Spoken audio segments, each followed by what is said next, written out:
Relax please. స్వామి సుఖబోధానంద. అబద్ధం చెప్పటం నిప్పుతో చెలగాటం. మన చిన్నతనం రోజులను గుర్తించుకోండి. అసత్యం ఆడరాదు, దొంగతనం చేయరాదు, కష్టం వచ్చినప్పుడు మూటలు మోసి వచ్చిన డబ్బుతో అయినా బ్రతకాలి, అందులో తప్పు లేదు. ఇలాంటి మంచి విషయాలు మనకు చెప్పేవారు. అయితే ఎప్పుడో విలువైన మంచి అలవాట్లు మాయమవుతున్నాయి అని అనిపిస్తుంది. చదువుకున్నవారు అన్నీ తెలిసిన వారే అబద్ధాలాడటం మొదలు పెడుతున్నారు. ఇంట్లో ఫోన్ మోగితే నాన్న ఇంట్లో లేడని చెప్పు అంటూ మన పిల్లలకు అబద్ధాలు ఆడటం నేర్పిస్తున్నాం.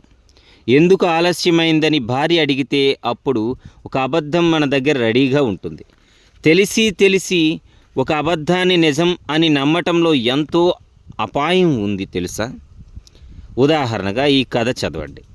మొల్లా ఒకసారి ప్రక్కింటి నుండి పెద్ద మట్టి కొండను అప్పుగా తెచ్చుకున్నాడు. కొన్ని రోజుల తర్వాత వాళ్ళు ఎంతో బిడియపడుతూ మా కొండను తిరిగిస్తారా అని అడిగారు.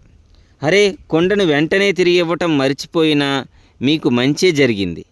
మొన్ననే మీ కొండ ఒక పిల్లను పెట్టింది చూడండి అని తాను తెచ్చిన పెద్ద కొండతో పాటు చిన్న కొండను కూడా ఇచ్చాడు. వారికి సంతోషానికి అంతే లేదు.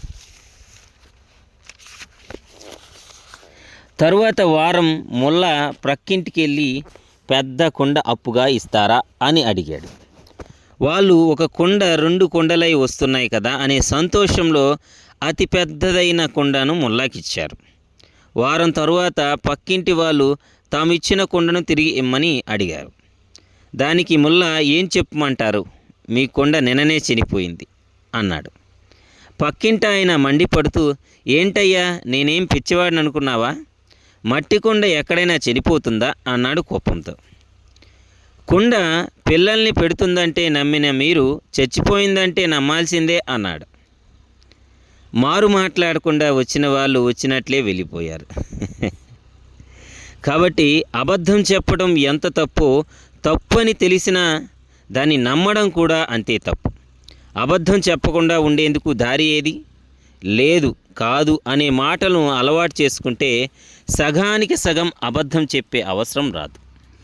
మీ మోటార్ సైకిల్ ఒకసారి ఇస్తారా అని ఆఫీస్లో ఎవరైనా మిమ్మల్ని అడిగితే, లేదంటే అతను ఏమనుకుంటాడో అని నేను ఎవరికి ఇవ్వను అని చెప్పకుండా, పెట్రోల్ లేదు, బ్రేక్ పనిచేయట్లేదు నీకొచ్చి అబద్ధం చెప్పి మిత్రుడు బాధపడతానని అబద్ధాలు కోరుగా మారటం ఏం బాగుంటుంది?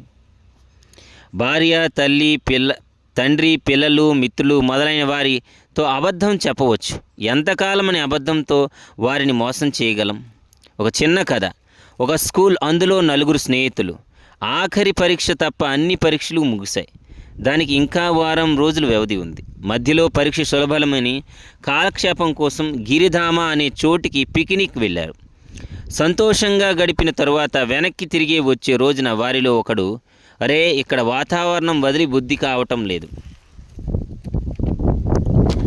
ఈ రాత్రి ఇక్కడే గడిపేసి తెల్లవారి లేచి 6 గంటలకే కారులో కాలేజీకి వెళ్ళిపోవచ్చులే అన్నాడు. సరే అని ఆ రోజు పగలు రాత్రి ఎంతో సంతోషంగా గంతులేస్తూ ఆడుతూ పాడుతూ రాత్రి పొద్దొయ్యే వరకు ఆడి అలసిపోయి సొమ్మసిలే నిద్రపోయారు.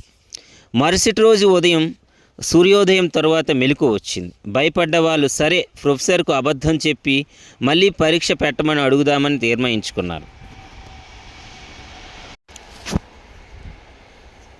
ప్రొఫెసర్ ముందు ఎంతో వినయంతో నిలబడి, సార్ విలువైన వేళ్ళు ఆకులు తేవాలని ఒక కొండ ప్రాంతానికి వెళ్ళాం. అక్కడి నుండి కాలేజీకి వచ్చి పరీక్ష రాద్దామని కారులో వెళ్ళాం. అయితే వచ్చేటప్పుడు దారిలో కారు పంచర్ అవటం వల్ల పరీక్ష వేళకు రాయలేకపోయాం. దయచేసి మా పెద్ద మనసుతో మళ్ళీ మాకు పరీక్ష రాసే అవకాశం ఇవ్వండి అని ప్రాధేయపడుతూ గోడకి కట్టినట్లు అబద్ధం చెప్పారు. ప్రొఫెసర్ సరే అని నలుగురిని 4 వేరువేరు గదుల్లో పరీక్ష రాయమన్నారు.